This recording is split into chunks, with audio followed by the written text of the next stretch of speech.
해 아래의 모든 일들을 두루 살피고 깊이 연구한 결과에 대하여 전도자는 이르기를 만사가 하나님의 주권에 있는 것이 사실이지만 그러나 사람은 자기의 눈앞에서 일어나는 일에서조차도 하나님의 뜻을 파악할 수 없고 뿐만 아니라 과연 하나님께서 사랑하여서 이 일을 당하게 하시는 것인지 미워하여서 겪게 하시는 것인지 즉 이 일이 복인지 화인지 알 수 없다고 저는 지난주에 여러분과 함께 말씀을 나누었습니다. 그러므로 의롭고 지혜로운 자라고 해서 그들의 일이 이런 한계에서 벗어나는 것은 아니다. 똑똑하다고 해서 지혜롭다고 해서 그들은 이런 한계로부터 벗어날 수 있는 것이 아니다라고 말씀을 나누었습니다. 분명히 성경은 우리들에게 이렇게 말씀하고 있음에도 불구하고 왜 사람들은 그렇게 스스로 잘나고 똑똑한 것인지 이런 현상이 저런 현상이 나타나면 이것이 하나님의 뜻이다 아니다. 이것은 하나님께서 사랑하셔서 이렇게 하시는 것이다. 아니면 하나님께서 사랑하시지 않으셔서 이렇게 하시는 것이다. 라고 얼마나 우리는 경솔하게 잘 판단하는지 모릅니다. 왜 그럴까? 첫 번째는 인간의 교만 때문에 그렇습니다. 인간은 자기가 생각하고 판단하는 것이 다 옳다고 생각합니다. 다시 말하면 자기의 판단과 생각이 잘못되었다고 생각한다면 누가 그런 말들을 쉽게 하겠습니까? 그러나 그렇게 우리가 쉽게 판단하고 쉽게 다른 사람들 앞에 말할 수 있는 것은 자기의 판단과 생각이 다 옳다라고 생각을 하는 것이죠. 그러나 그것이야말로 얼마나 무지하고 그것이야말로 얼마나 교만한 행위인지 모른다는 사실입니다. 참으로 지혜롭고 의로운 사람은 우리 눈앞에 펼쳐지는 모든 문제들 앞에서 그저 자신이 하나님의 뜻에 따라 충성되게 살고자 하는 마음으로 성실한 삶을 살 뿐이지 이것이다 저것이다 이것이 맞다 저것이 맞다 그렇게 쉽게 판단하지 않는다는 것입니다. 무엇보다 그 판단의 근거를 가지고 무엇인가 판단하려고 하면 하나님의 진리에 대해서 하나님의 말씀에 대해서 그 누구보다도 깊은 깨달음과 이해가 있어야 할 것입니다. 그러나 자신이 갖고 있는 생각이나 판단이 하나님의 말씀과 진리에 근거한 것이 아니고 그것을 공부하여서 그것들이 자신에게 그 지식들이 지혜로 전환되어서 하는 말들이 아니라 온통 세상으로부터 경험하고 배웠던 것이 자신의 가치관과 자신의 판단 능력을 행사하는 근거가 되어서 그렇게 말하는 것이 오늘날 우리들의 모습인 것이죠. 그러나 성경은 이 사실에 대해서 분명히 잘못된 것이고 절대 아니다라고 명확하게 말씀하고 있습니다. 그렇다면 여러분, 이런 모든 일들이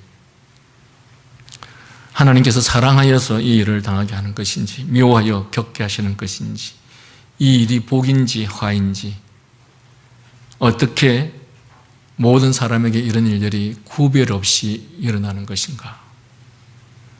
그것은 선인이나 악인이나 정결한 자나 부정한 자나 하나님을 섬기며 경건하게 사는 자나 불신앙으로 범죄하는 자나 인간은 한결같이 무엇 때문에 인간은 한결같이 이렇게 될 수밖에 없다라고 하는 것을 성경은 규정하고 있습니다.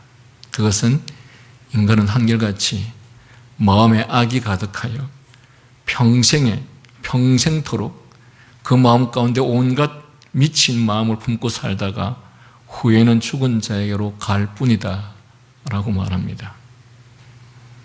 겉으로 드러나는 행동은 물론이요 마음에 이르기까지 그리고 나서부터 죽기까지 평생 동안 악이 가득하여 미친 마음을 품고 살다가 죽는 비참한 불행에서 곧 전적 부패와 죽음의 저주에서 벗어날 자가 사람 중에는 단 한 사람도 없으며 모든 인간은 죄인이라 흔히 의롭고 선하고 경건한 자로 통하는 그런 사람도 결국은 예외가 아니라는 뜻입니다. 즉 인간의 부패함과 악한 마음을 통한 죄악은 결국 이런 결과를 맞이할 뿐이고 여기에는 예외가 없다는 것입니다.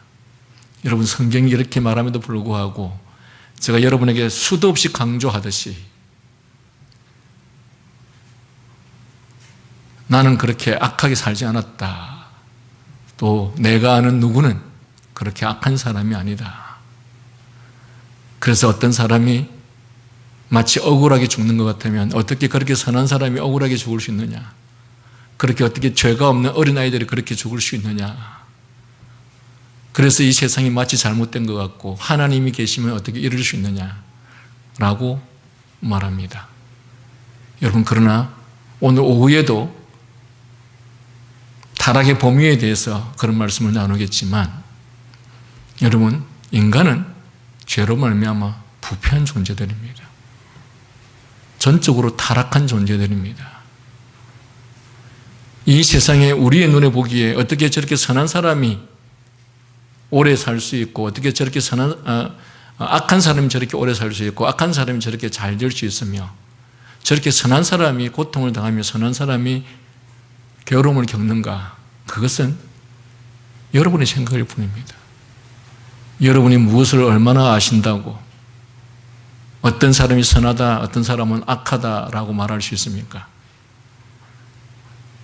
인간을 창조하신, 인간에 대해서 누구보다 잘 알고 계시는 하나님은 여기에는 예외가 없다라고 말합니다. 우리들이 생각하기에 누구는 좀 더 선하고 누구는 좀 더 악하고 라고 말할지 모르겠지만 그것은 우리끼리 도토리 키재기입니다. 하나님의 판단에서는 모든 자들이 악을 행하였고 모든 자들이 하나님 앞에서 범죄했던 자들이기 때문에 그래서 우리의 눈에 보기에 이 이상한 것처럼 보이는 이것들은 하나님 편에서 하나도 이상한 것들이 아니다. 왜? 어떤 선한 사람이 그 선한 삶 때문에 하나님으로부터 축복을 받아야 하고 어떤 사람이 그 악함 때문에 하나님으로부터 심판을 받아야 되는 것인가? 라고 했을 때 누가 악하단 말이냐? 누가 선하단 말이냐? 그 선하다고 말하는, 그 악하다고 말하는 그 판단과 기준은 누가 하는 것이냐? 라고 말하는 것이죠. 여러분, 우리는 죄에 대한 판단도 제대로 할 줄 모르는 자들입니다. 우리는 진리에 대한 개념도 제대로 형성되어 있지 않은 자들입니다. 그런데 감히 우리가 누군데 이렇다 저렇다라고 그렇게 판단할 수 있으며 감히 우리가 누구인데 내가 하는 생각이 내가 하는 말이 옳다 그러다 그렇게 말할 수 있느냐라는 것이죠. 우리가 최소한 그 정도의 말을 하려고 한다면 여러분 최소한 우리는 신앙 고백과 교리문답과 어쩌면 성경 전체에 대해서 많은 공부를 하고 우리의 사상과 가치관과 관점이 하나님의 관점으로 대부분 다 변화되어 있어야만이 그런 판단을 할 수 있을 것입니다. 그러나 대화를 해보면 하나님의 진리에 대해서 하나님의 말씀에 대해서 제대로 아는 것이 거의 없는 자들이 이것이 옳다 저것이 옳다라고 말할 때 그 모습 자체가 얼마나 한심스러운지 모른다라는 말씀인 것이죠.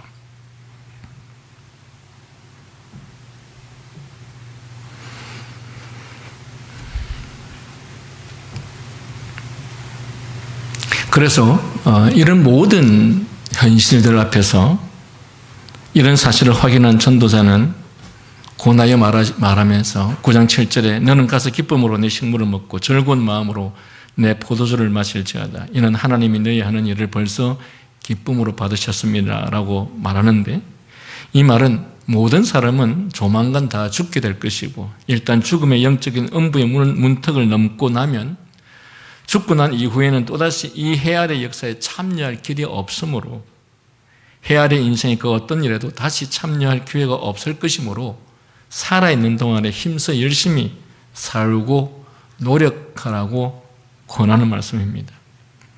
조만간 모든 사람에게 닥칠 죽음을 생각하고 다시는 참여할 기회가 없게 될 해아래 인생을 즐기며 손이 닿는 대로 힘써 일하라고 권면한 다음에 전도자는 죽을 때까지 이렇게 살아가게 될 인생의 또 다른 면에 대하여 말하고자 합니다. 곧 우리 인생이 하나님의 주권 안에 있음에도 불구하고 우리의 목전에서 벌어지는 일에서조차 하나님의 뜻을 파악하기가 힘들다는 사실에 대하여 그것이 축복인지 재앙인지조차 알기 어렵다는 사실에 대하여 그는 자세히 설명해 주고자 합니다. 그것이 우리가 조금 전에 읽었던 이 본문의 말씀입니다. 11절 12절은 보시면 내가 돌이켜 해 아래에서 보니 빠른 경주자라고 해서 선착하는 것이 아니며 유력자라고 전쟁에서 승리하는 것이 아니며 지혜자라고 식물을 얻는 것이 아니며 명철자라고 재물을 얻는 것이 아니며 귀능자라고 은총을 얻는 것이 아니니 이는 시기와 기회는 그들 모두에게로 임함이니라. 분명히 사람은 자기의 시기도 알지 못하나니 물고기들이 재난의 그물에 걸리고 새들이 올무에 걸림같이 인생들도 재앙의 날이 그들에게 홀연히 임하면 거기에 걸리느니라. 무슨 말입니까?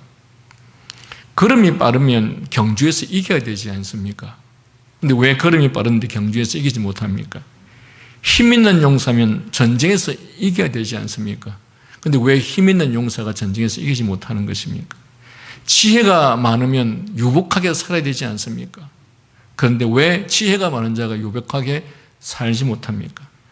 명철한 자에게 재물이 주어지는 것도 아니요 많이 아는 사람이라고 해서 많이 배우고 아는 식자라고 해서 항상 존경과 환영을 받는 것도 아니라고 말씀하고 있습니다. 여러분, 사람의 가치가 어떠하냐에 따라서 어떤 사람이 보기에는 저 사람이 너무 훌륭하고 너무 지혜로운 사람이고 저 사람이 하는 모든 말들이 너무도 귀한 말인데 어떤 사람은 그 사람을 향해서 극단적 표현들을 얼마나 많이 하는지 모릅니다. 여러분, 그랬을 때 그 지식을 가진 그 사람이 문제입니까? 아니면 그 사람을 향해서 이렇다 저렇다 판단하는 그 사람이 문제입니까?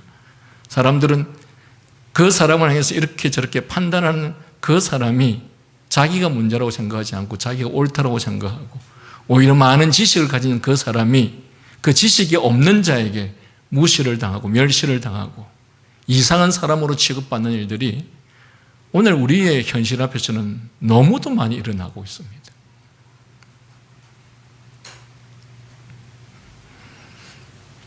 심지어 제가 어쩌면 여기 앉아 계시는 여러분들보다 말씀과 신학에 대해서 더 많은 지식을 일반적으로는 갖고 있을 것입니다. 그러나 저를 비판하고 판단하는 사람들은 저를 향해서 아주 문제가 있는 아주 잘못된 목사인 것처럼 비판하고 판단하여서 교회를 떠나는 경우도 많이 있죠. 그랬을 때 사람들은 자기 자신의 판단과 생각이 옳다라고 생각을 하죠. 그런데 이런 일들이 교회 안이나 교회 바깥에서 얼마나 많이 일어나는지 모릅니다. 왜 그렇습니까? 이것은 인간의 죄에 대한 부패성 때문에 그렇습니다. 인간은 여기로부터 벗어나지를 못합니다. 인간은 자기의 판단이 자기가 알고 있는 정보와 그 정보로서 가진 생각이 다 옳다라고 생각을 합니다. 그래서 그것에 반하는, 그것에 맞지 않는 자들은 다 잘못되었고 다 비판의 대상이 되어야 한다고 생각을 합니다. 이것이 얼마나 어리석고 모순된 일인지 모르는 것이죠. 그래서 성경은 지금 우리들에게 말씀하고 있습니다. 걸음이 빠르다고 해서 다 경주에서 이기는 것이 아니고 힘 있는 용사라고 해서 다 전쟁에서 이기는 것이 아니다. 우리는 당연히 누군가가 이기면 그 사람이 실력 있는 사람이고 누군가가 승리하면 그 사람이 정의로운 사람인 것처럼 생각을 합니다. 그러나 정의롭지 못한 사람이 힘을 갖게 되는 경우도 너무 많고 잘못된 사람이 승리하는 경우도 얼마나 많이 있는지 모른다라는 사람입니다. 사람들은 많이 가지고 부유하고 많은 권세하고 권력을 가지면 그 사람은 대단히 뛰어나고 실력이 있고 지식이 있는 사람처럼 생각을 합니다. 그러나 그 반대의 경우도 얼마나 많이 있는지 모릅니다. 저는 제 친구 중에도 수백억의 재산가가 있습니다. 그런데 저는 그가 어떻게 그 재산을 모았는지 잘 알고 있습니다. 그런데 사람들은 그가 어떻게 모았는지는 모르기 때문에 현재의 그를 보면서 대단한 능력이 있는 자라고 그렇게 판단을 하고 있는 것이죠. 어리석은 인생은 자신의 눈에 보이는 것밖에 판단하지 못하는 것이 어리석은 인생인 거죠. 그리고 자기가 훌륭하다 그러면 훌륭한 사람이고, 자기가 훌륭하지 않다라면 그는 훌륭하지 않은 사람입니다. 모든 판단의 기준이 그냥 자기 자신인 것입니다.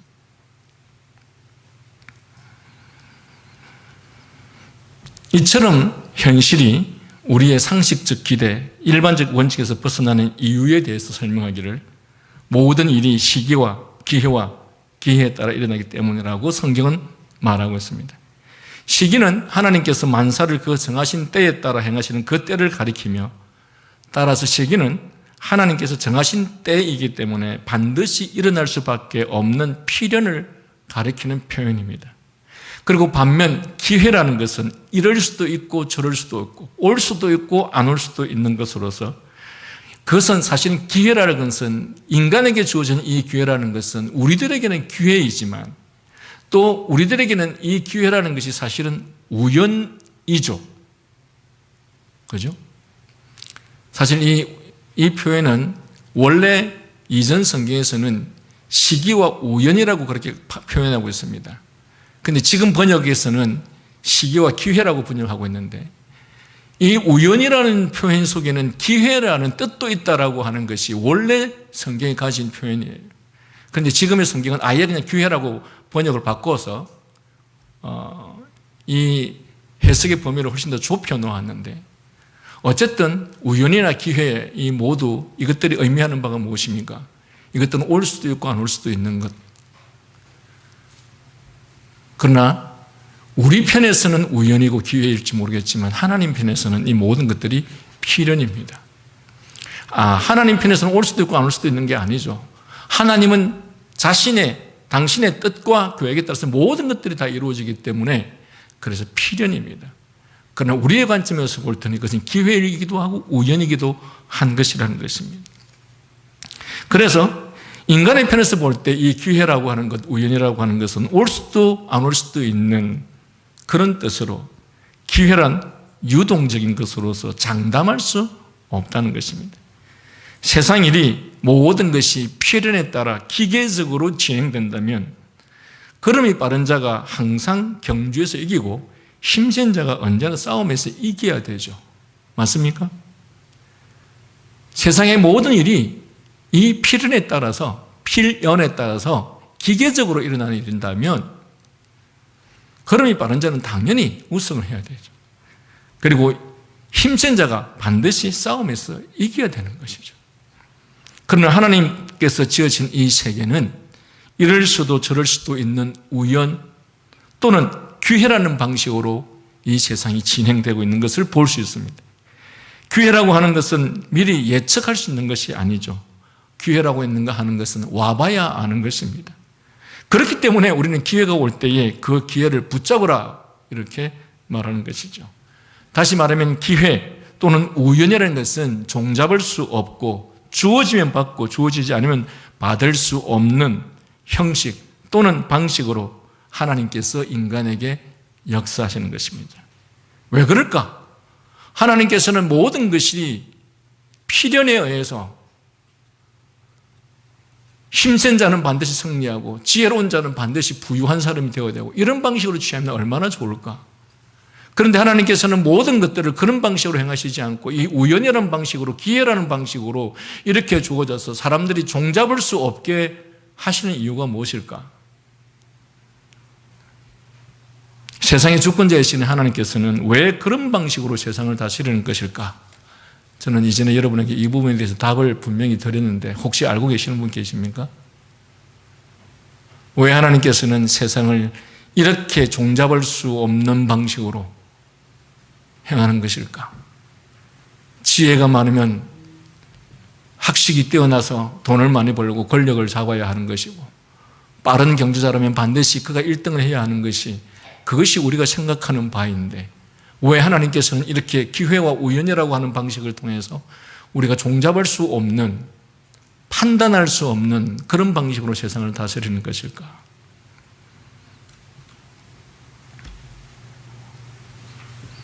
조금 다시 한 번 더 반복하겠지만 여러분, 세상의 일이라는 것이 이렇게 기계적으로 필연적으로 모든 것이 다 일어난다면, 그래서 인간이 원하고 바라는 대로 모든 것들이 다 이루어진다면, 여러분, 인간은 그들 앞에 하나님이라는 존재는 전혀 없을 것입니다. 인간이 최고라고 여길 것입니다. 여러분, 사람들 중에 실패를 경험한 적이 없고, 사람들 중에 좌절의 경험이 없고, 소위 말하면 승승장구하는 사람들의 특징이 무엇입니까? 그들은 교만할 대로 교만합니다. 그리고 그들의 특징은 다 자기가 잘나서 그렇게 된 줄 압니다. 제가 늘 농부의 예를 들죠. 여러분, 농부가 열심히 잘 성실히 일을 해서 결실을 얻습니까? 제가 늘 말씀드리지만 농부가 하는 일에 1%도 결실에는 영향을 미치지 못합니다. 그러나 실패를 경험해보지 않은, 좌절을 경험해보지 않은 인생은 모든 것이 자기의 노력과 능력에 의해서 이루어진다고 착각을 합니다. 하나님께서 우리가 생각한 방식대로 모든 것들이 그렇게 기계적으로 움직여진다면 사람들은 하나님을 전혀 의식하지 않을 것입니다. 전혀 하나님을 믿지 않을 것입니다. 기독교 강요 3권을 보면 인간들이 대개 하나님 앞에 나아오는 그런 방식이 있습니다. 그러니까 사람들이 그냥 아무 때나 내가 믿음을 가져야 되겠다, 내가 아무 때나 신앙생활을 해야 되겠다, 이렇게 하지 않는다는 것입니다.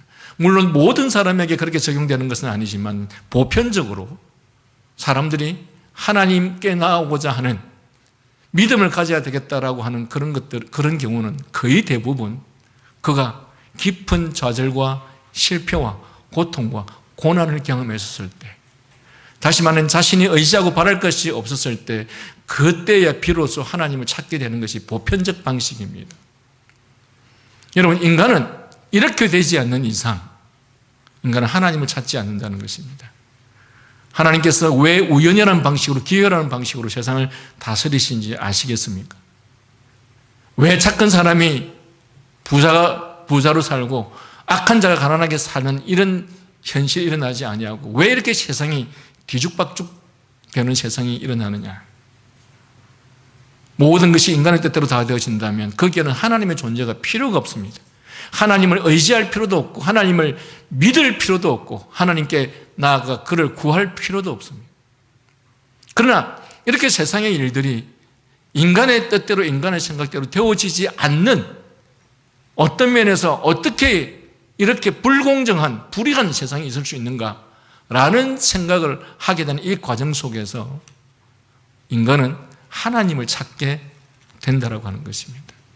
그래서 이 불공정한 사회, 불의한 사회, 이런 뒤죽박죽한 사회가 일어날 수밖에 없는 이것은 결국은 하나님께서 인간을 사랑하셔서 인간으로 하여금 구원의 은혜 가운데 들어오도록 하시기 위한 하나님의 사랑에서, 은혜에서 비롯되는 것이다 라는 것입니다.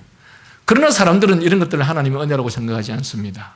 자신의 뜻대로, 자신의 생각대로 되어지지 않으면 어떻게 세상에 이럴 수 있느냐, 하나님이 살아계시면 어떻게 이럴 수 있느냐, 하나님께서 어떻게 저 선한 사람을 저렇게 죽게 할 수 있으며 저 악한 사람을 그렇게 놓아둘 수 있느냐 라는 식으로 오히려 하나님을 향해서 불평하고 원망하죠. 자기의 지식과 판단이 잘못된 줄은 까마득히 알지 못한 채 이 모든 세상의 주권자이신 하나님을 향해서 불평과 분노와 대항을 하는 것이 인간의 어리석음입니다.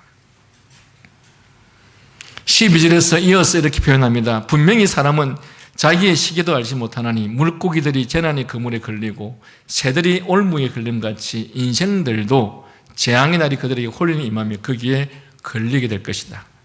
사람이 자기 인생에 정하신 하나님의 때를 알지 못하고서 물고기가 그물에 걸리듯이, 또한 새가 올무에 걸리듯이 생각지도 않은 때에 재앙이 임하면 그 재앙 앞에 그저 꼼짝하지 못하고 당하게 되는 것은, 또는 장래를 예측하지 못하고 일이 닥쳐 보아야 알게 되는 이유는 근본적으로 사람이 하나님의 뜻과 교회라는 필연에 대해서 알 수 없기 때문입니다. 그리고 또 다른 시각에서 보면 이럴 수도 저럴 수도 있는 우연의 방식으로 기회가 오기 때문에 그래서 우리는 장래의 일들을 예측할 수 없다는 것입니다. 여러분, 우리가 장래의 일을 다 예측할 수 있으면 얼마나 좋겠습니까? 그러면 하나님을 믿을 필요가 있겠으며 하나님을 의지할 필요가 있겠습니까?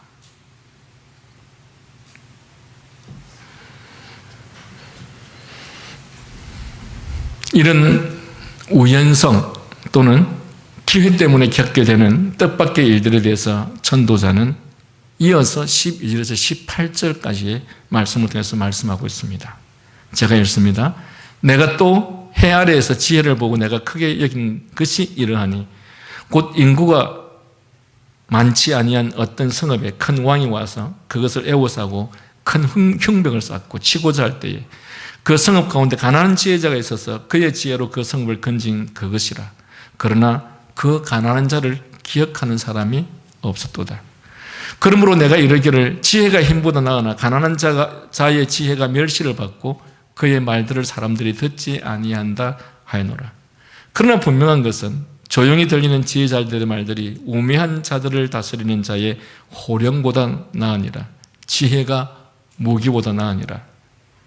그러나 또 한편 죄인 한 사람이 많은 선을 다 무너뜨려 버리게 하느니라. 여러분, 힘이 없고 학벌이 없고 지위가 없고 권세가 없는 사람들은 아무리 말해봤자 사람들은 그것을 잘 믿지를 않죠. 그런데 권세가 있고 힘이 있는 자가 한마디만 말하면 그게 다 옳은 줄로 착각을 합니다. 예를 들어 제가 여러분에게 과거에 수없이 가르쳤는데 그것들에 대해서 믿지 않고 깨닫지 못하던 어떤 사람이 어느 곳에 가서 세미나를 듣고 그 세미나를 하는 분이 교수고 학자인데 그분의 말을 듣고 그런 것이었구나. 그러면서 그 이야기를 저한테 합니다. 제가 이번에 가서 그 세미나를 듣고 이런 것들을 깨달았습니다. 그런데 저는 그 이야기를 당신에게 여러 번 지금까지 수없이 했던 말들인데 그런데 이제야 그것을 깨달았다고 말합니다. 그럼 왜 이러는 것일까? 인간이라는 존재가 그만큼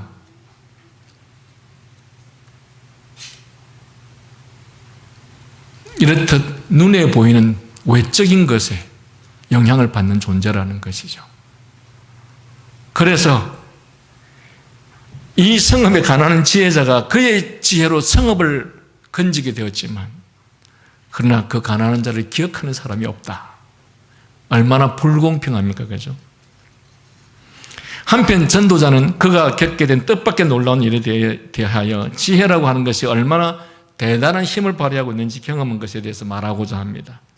즉, 이 얼마나 대단한 힘을 발휘하는지 경험한 것에 대해서 말할 때 인구도 많지 않은 작은 성읍이 강력한 왕의 침입을 받아 성이 포위당하고 함락의 위기에 처했을 때 그 성읍에 살던 가난한 지혜자가 그의 지혜로 성읍을 구한 일이 있었다고 말씀하고 있죠. 그러나 애석하고 한탄스러운 것은 이 지혜자가 가난한 사람이었기 때문에 아무도 그의 공적을 기억하지 않는다는 사실이었습니다. 그가 만일 대단한 부자요 권세가였다면 그를 칭송하는 말로 온 성읍이 떠들썩했을 것이요 비석이 그 공적을 오래오래 기렸겠지만 그가 가난했기 때문에 아무도 기억조차 하지 않는 것입니다. 그리고 대개의 경우 유력자가 이 가난한 자의 공적을 대개 다 가로채는 것이 오늘날의 현실입니다. 여러분, 제가 강도사 때 개척을 했습니다. 성도들에게 많은 것들을 가르쳤습니다. 사람들은 저의 말을 믿지를 않았습니다. 왜 그런지 아십니까? 제가 강도사이기 때문에. 제가 목회를 한 세월이 얼마 되지 않았기 때문에. 저와 함께 신앙생활을 했던 그때 제일 먼저 앉아 계셨던 분이 우리 이하나 자매님이었지만 사람들은 저의 가르침을 믿지를 않았습니다. 그래서 제가 그게 너무 힘들었습니다. 왜 사람들은 저의 말을 믿지 않는가? 물론 이유는 그것이었습니다. 제가 강도사이기 때문에. 지금까지 자기들이 배워왔던 신앙, 지금까지 자기들이 배워왔던 신학과 제가 다른 것을 가르치거나 다른 이야기를 할 때 사람들은 저의 말을 믿지 않았습니다. 왜? 저는 별 볼 일 없는 강도사였기 때문에. 제가 처음 한아름 아파트에서 상가에서 교회를 처음 시작했는데 지금 그분은 목사가 되었습니다. 근데 온누리교회 다니는 한 성도가 저보고 그런 이야기를 하더라고요. 개척교회를 하고 있어서 제가 신학도 제대로 안 한 사람인 줄 알았다고. 개척교회 목사들은 다 신학도 제대로 안 한 사람들이 개척교회 목사를 하는 줄 알았다고 이야기를 하더라고요. 그게 오늘날 사람들의 보편적 사고방식입니다. 제가 그래서 이 문제를 어떻게 해결할까? 그래서 제가 그때부터 교인들에게 책을 읽기 시작했습니다.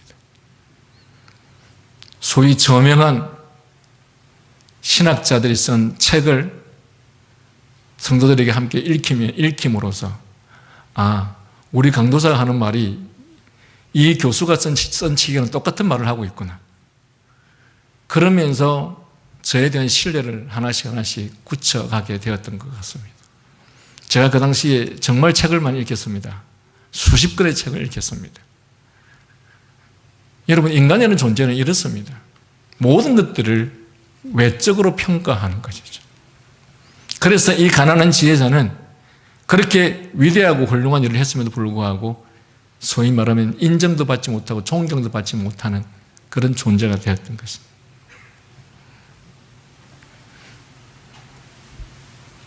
실제로 드러난 대로 지혜가 힘보다 더 나음에도 불구하고 가난한 자의 말은 멸시를 받고 그 멸이 신청되지 인정되지 않는 것이 또한 현실이라고 말씀하고 있습니다. 나지막하게 들리는 지혜자의 조용한 말이 미련한 자들 가운데 군림하는 치리자의 호령보다 더 힘이 있음에도 불구하고 단지 그가 가난하다는 이유 때문에 그의 지혜가 무시당하는 것이 현실입니다. 즉 지혜가 제대로 대접받지 못하는 것이죠. 모든 것이 이처럼 제 가치를 제대로 인정받지 못하는 것이 현실입니다. 더 심한 경우를 든다면 제 가치를 인정받지 못하는 것을 지나서 악한 것이 선한 것을 망치는 그런 경우도 있다라고 말합니다. 여러분 잘 분별할 수 있습니까?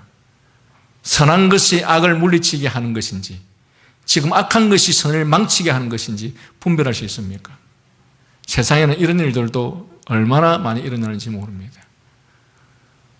올바른 자들이, 선한 자들이 많은 것들을 이루어 놓았던 것을 어떤 악한 자가 한 방에 모든 것들을 날려버리는 경우도 얼마든지 세상에 일어나고 있습니다. 지혜는 전쟁 무기보다 더 강한 것이 사실이요. 그래야 권력이나 재물을 가지지 못한 가난한 지혜자가, 아무런 힘이 없는 가난한 자가 그 지혜만으로 성읍 전체를 위기에서 구하였다는 미담을 듣기도 하지만, 그러나 반대의 경우 곧 죄인 한 사람이 많은 선을 파괴시키기도 하였다는 소문도 듣는 것입니다. 한 사람의 죄인이 모든 것을 망치는 경우도 이렇듯 있다라는 것입니다. 10장 1절에서 3절을 읽습니다. 죽은 파리들이 향기름을 악취가 나게 만드는 것 같이 적은 우매가 지혜와 존귀를 난처하게 만드느니라. 지혜자의 마음은 오른쪽에 있고 우매자의 마음은 왼쪽에 있느니라. 우매한 자는 길을 갈 때에도 지혜가 부족하여 각 사람에게 자기가 우매함을 말하느니라. 여러분, 그래서 있잖아요. 너무 쉽게 이렇다 저렇다 말 잘 하지 마시기 바랍니다. 자기의 무식을 드러내는 경우가 얼마나 많이 있는지 모릅니다. 여러분, 세상 돌아가는 일들에 대해서 여러분들은 이런저런 판단을 잘 하시죠. 저는 지금 전도서를 통해서 계속해서 반복해서 말씀드리는 것이, 우리가 이 세상에 일어나는 이 현실적인 문제들을 가지고 이것이 하나님의 뜻이다 아니다, 이것이 하나님의 사랑이다 아니다, 이것이 하나님의 복이다 아니다, 우리는 쉽게 평가할 수 없다라고 말을 하는데, 그런데 이러한 일들이 우리들 안에서 얼마나 비일비재하게 일어날지 모릅니다. 여러분이 눈에 보이는 이 세상에 일어나는 현상적 문제들을 보면서 이것이 옳은 것이다, 저것이 옳은 것이다.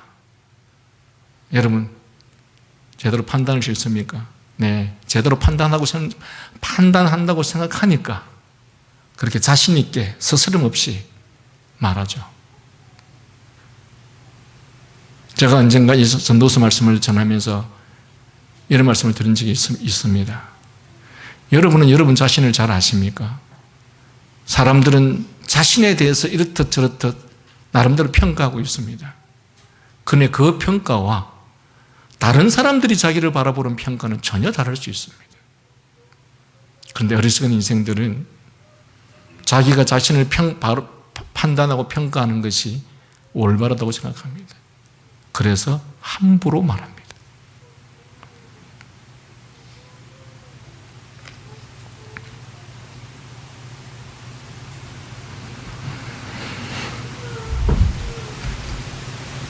죽은 파리가 향기름을 악취가 나게 하듯이 작은 우매가 지혜와 존귀보다 귀한 대접을 받는 것이 훨씬 더 나서서 설치는 것이 현실이라고 말씀합니다. 흔히 이런 경우를 두고서 악화가 양화를 구축한다. 즉 나쁜 것이 선한 것을 밀어내고 그 자리를 차지한다라고 하는 말입니다. 게다가 미련한 자가 현명한 자의 의견에 뜻을 같이 하는 경우가 없다라고 말합니다. 지혜자의 마음이 오른편에 있으면 미련한 자의 마음은 항상 그 반대인 왼편에 가 있습니다. 여러분, 우리 중에 누군가가 서로 의견이 전혀 다르다고 생각하십시다. 그렇다면 둘 중에 하나는 철저하게 무지한 자이겠죠. 철저하게 잘못된 자이겠죠. 최소한 생각이 비슷하고 관점이 비슷하다면 비슷할 것입니다. 그러나 미련한 자와 지혜자는 서로 완전히 다른 생각을 갖고 있습니다. 그런데 그 둘 다 자기가 지혜롭다고 생각하게 될 것입니다. 둘의 생각이 비슷하기라도 하면 어느 것을 택하든지 그 폐해와 이익이 그 정도의 차이가 그렇게 많지 않겠지만, 그러나 전혀 생각이 다르고 서로 반대이니 어느 쪽을 선택하느냐에 따라서 그 차이가 극단적일 수밖에 없습니다. 요즘 사람들이 자기하고 조금만 생각만 다르면 극우다, 극자다 이렇게 말합니다. 여러분, 극우, 극자에 대한 개념을 잘 알고 계십니까? 예? 뭘 보고 극우라 극자라 말합니까? 어떻게 그렇게 판단을 쉽게 합니까? 자기 생각하고 조금만 다르면 극우요, 조금만 다르면 극자입니다. 여러분, 그 개념을 제대로 알고나 계세요? 저는 그리스도인들은 정말 뭘 제대로 알고 판단하셨으면 좋겠고, 뭘 제대로 알고나 말했으면 좋겠습니다.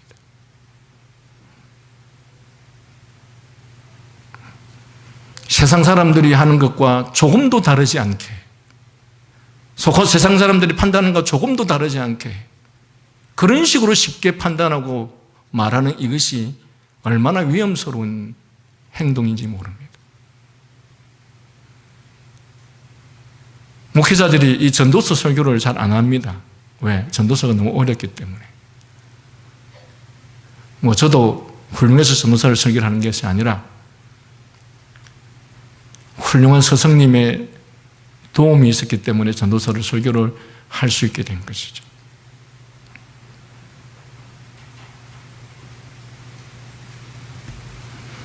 그래서 미련한 자는 길을 행할 때에도 그 모자란 마음을 드러내되 모든 사람에게 그 자신이 미련한 자임을 외치고 다닌다. 이렇게 성경이 말하고 있습니다. 즉 모자라면, 무식하면, 무지하면 가만히 있기라도 하지, 미련한 자일수록 오히려 더 목소리를 크게 내고 자중을 자기 마음대로 좌지우지하려 하며 황소고집으로 자기의 미련한 의견대로 끌고 가려고 하는 것이 미련한 자의 특징입니다. 여러분, 누군가하고 말을 할 때에 그 상대방이 얼마나 많은 지식을 갖고 있는지, 얼마나 많이 알고 있는지 파악이라도 하고 말씀하시기를 바랍니다. 아예 처음부터 대놓고 그 상대방은 자기보다 훨씬 더 적게 알고 훨씬 더 무식하다고 인정하고 그냥 서스럼없이 말하고 있는 이것이야말로 얼마나 무식하고 무지한 자인지 모릅니다. 이처럼 우리가 뜻밖의 일들을 겪게 될 때, 상식적인 기대와 원칙에서 벗어나는 일들을 경험하게 될 때, 왜 이런 일들이 일어나느냐? 왜 원칙과 기대와 다르냐? 도무지 무엇인지 모르겠다. 도대체 이런 현실 속에서 어떻게 살아가야 하는가? 라는 등 허무와 불안, 혼란과 좌절, 무기력과 자포자기의 심정을 느끼는 것이 오늘 이 전도서 전체의 말씀을 통해서 우리가 느끼고 깨닫게 되는 현실이라는 것입니다. 그러나 이런 현실과 상황 속에서 하나님께서 정하신 때와 원칙이 만약에 기계적으로 적용된다면 걸음이 빠른 자가 경주에서 항상 이겨야 하며 힘센 용사가 전투에서 항상 승리해야 하겠으나 실은 하나님의 정하신 때가 시행되는 과정에는 그 모든 일이 기계적으로 일어나지 않는다라는 사실입니다. 왜 하나님께서 이 모든 일들을 기계적으로 일어나지 않게 하시고 우연과 또는 기회의 방식으로 우리들에게 일하시는가? 그것은 한편으로는 인간의 부패성과 타락 때문이기도 하지만 또 그 모든 일이 제가 조금 전에 앞서서 말씀드린 것처럼 인간의 계획대로 다 모든 일이 일어난다면 세상은 철저하게 인간에 의해서 운영되며 여기에서 하나님의 역할은 아무것도 없다고 사람들은 생각할 것입니다. 제가 조금 전에 앞서서 말씀드린 것처럼 실패 없이 좌절 없이 승승장구한 사람들은 자기가 그렇게 된 것이 하나님의 은혜다, 하나님의 도우심이다, 그 누구도 말하지 않습니다. 모든 것이 자기의 능력과 힘과 노력에 의해서 되어졌다고 생각하는 것이죠. 하나님께서는 그래서 이 세상이 우리가 생각하는 대로 모든 것이 기계적으로 움직여지지 않도록 하신다는 것입니다. 그렇게 나름대로 열심히 살았고 그렇게 나름대로 열심히 노력했고 그렇게 나름대로 최선을 다했는데 철저하게 실패하고 좌절하고 어쩌면 하는 일마다 되지 않게 되는 이 모든 일들이 무엇이냐? 어쩌면 하나님께서 그를 지극히 사랑하셔서 그로 하여금 자신이라는 인간이 아무것도 아님을 깨닫게 하시기 위해서 은혜를 베풀어 주시는 방식일지도 모르겠습니다. 그래야 하나님께서는 인간의 세계에서 일어나는 모든 일들이 인간 편에서 볼 때 우연이라는 과정을 통하여 인간의 모든 것을 자기 뜻대로 할 수 없구나 하는 한계성을 깨닫게 하시는 것입니다. 그리고 무엇보다 이 땅에 온갖 부당한 일이 일어나는 것은 인간의 부패성과 타락 그리고 악행과 교만 때문에 일어나는 것입니다. 그러므로 공정과 정의, 공평과 평화를 여러분 인간에게 기대하지 마시기를 바랍니다. 누가 공정과 공의, 정의와 공평을 이 세상에 이룰 수 있느냐? 여러분은 그런 사람들의 말들을 듣습니까? 인간은 있잖아요. 그런 말을 많이 하는 사람일수록 그런 사람들은 더 공정하지 않고 공의롭지 않은 사람이기 때문에 그런 말들을 많이 합니다.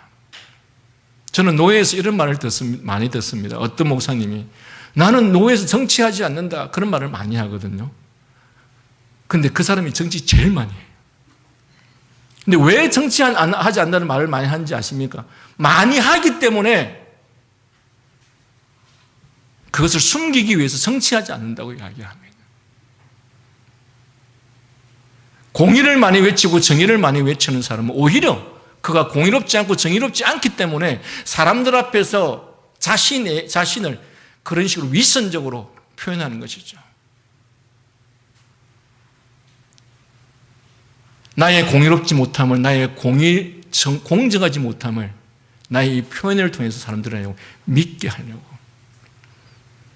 여러분 진짜 똑똑한 사람은 똑똑한 척하지 않습니다. 진짜 많이 아는 사람은 아는 척하지 않습니다. 진짜 무언가를 많이 가진 사람은 가졌다고 말하지 않습니다. 왜?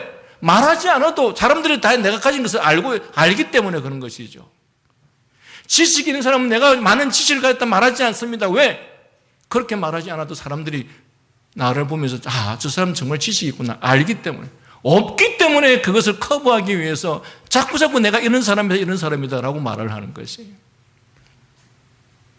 그리고 더 중요한 것은 누누이 제가 말씀드리고 강조하지만 어떤 인간이, 어떤 인생이 세상을 정의롭게 평화롭게 공정하게 만들 수 있다는 말입니까?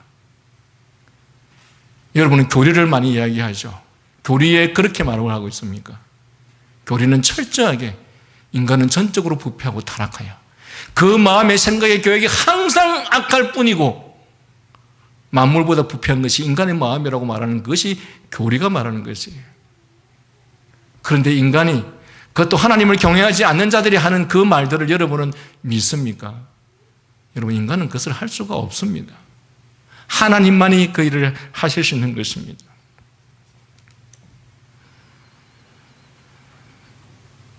부패하고 타락한 인간, 온갖 악으로 가득 찬 인간은 전적으로 하나님의 주권에 의하지 않고는 그 어떤 경우도 선과 의를, 공의와 평화를 이룰 수가 없습니다. 따라서 그런 것들을 진정 바라고 원한다면 하나님께 구하고 하나님께 요청하십시오. 역대하 7장 14절이 뭐라고 말씀하시는지 아십니까? 내 이름으로 일컫는 내 백성이 그 악한 길에서 떠나 스스로 겸비하고 기도하여 내 얼굴을 구하면 내가 하늘에서 듣고 그 죄를 사하고 그 땅을 고칠지라. 여러분, 땅을 고치는 것은 시위가 아닙니다. 땅을 고치는 것은 데모가 아닙니다. 사람들은 그런 것들로 인해서 상대방이 겁을 먹게 하려고 군중을 모으고 시위와 데모를 통해서 협박을 하고 그래서 그 문제를 해결할 수 있다고 생각하는 것이죠. 네, 여러분, 땅을 고칠 수 있는 분은 하나님밖에 없습니다. 그래서 그리스도인이 이 문제 앞에서 해야 될 일이 무엇이냐? 내 이름으로 일컫는 내 백성이 그 악한 길에서 떠나. 여러분, 왜 세상이 이렇게 무질서하고 혼란하고 온갖 악이 판을 치느냐? 통치자의 문제입니까? 통치자를 바꾸면 세상이 이렇게 됩니까? 아닙니다. 백성이 부패하고 타락했기 때문에 세상이 이렇게 부패하고 타락하고, 그리고 백성이 부패하고 타락하면 할수록 하나님은 그 가운데서 그들이 회개하지 않으면 더 악한 통치자를 통해서 백성들이 더 고통당하게 하는 방식으로 하나님께서는 일하십니다.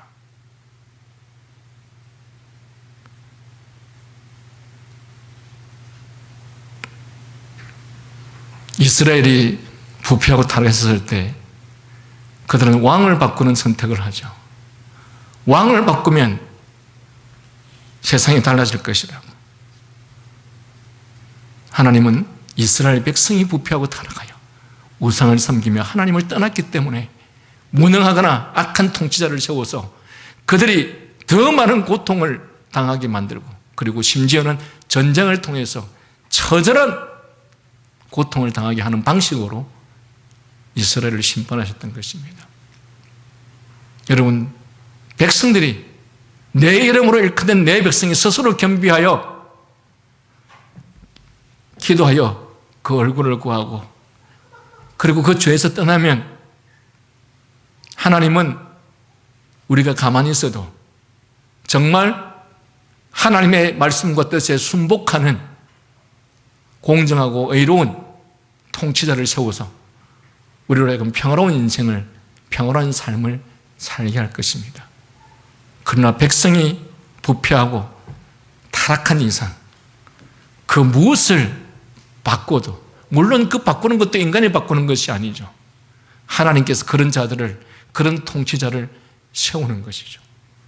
그래서 그 회개하지 않고 부패한 타락한 백성들이 더 많은 고통을 당할 수밖에 없도록 하나님께서 징계하시는 것입니다. 말씀을 정리합니다. 하나님은 하나님이 정하신 때와 시기를 주관하고 계시지만 그것이 실행되는 방식에 있어서는 우연이라는 기회라는 방식을 택하는 경우가 많으므로 인간으로 하여금 그러한 세계에 대한 판단을 할 수 없도록 하신 것입니다. 즉 인생으로 하여금 헤아리기 어려운 신비에 머물도록 했습니다. 도대체 이것이 무슨 뜻인가? 무엇이 옳은 것인가? 무엇이 옳지 않은 것인가? 하는 것에 대해서 의문을 가질 수밖에 없는, 그리고 그 답을 찾을 수 없는 신비에 머물게 하는 것입니다. 이처럼 만사를 그 뜻대로 행하시는 하나님의 주권이 인간의 자유와 어떻게 연결되고 결합되는지가 신비에 속한 것이듯이 하나님의 정하신 필연이 우연이라는 방식과 기회라는 방식을 통해서 이럴 수도 있고 저럴 수도 있는 인간의 자유로운 선택과 어떻게 연결되고 결합되는지도 역시 신비에 속하는 것일 것입니다. 그러므로 전도자는 우리들에게 이렇게 묻습니다. 인간이 어느 한 가지가 성공하는지 아니면 둘 다 성공하는지 인간이 어떻게 아는가? 그것은 오직 하나님만이 알 뿐이다. 그러므로 인간이 해야 될 일이 무엇입니까? 무엇이 될 것인가? 무엇을 이룰 것인가? 무엇을 성취할 것인가? 를 위해서 살지 마시기 바랍니다. 무엇을 이룰 것인가?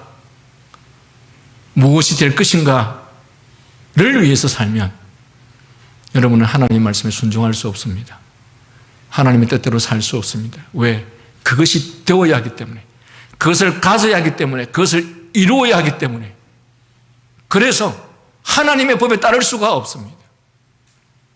그러나 자신에게 주어진 현실 가운데서 내가 어떻게 살 것인가가 목표가 된다면, 내가 어떤 위치에 있든 어떤 상황에 있든 많이 가졌든 적게 가졌든 자신에게 주어진 현실 속에서 어떻게 살 것인가가 목적이 되어 살기를 바라고 그렇게 살아가야 하는 것이 그리스도인의 삶의 모습이라는 것입니다.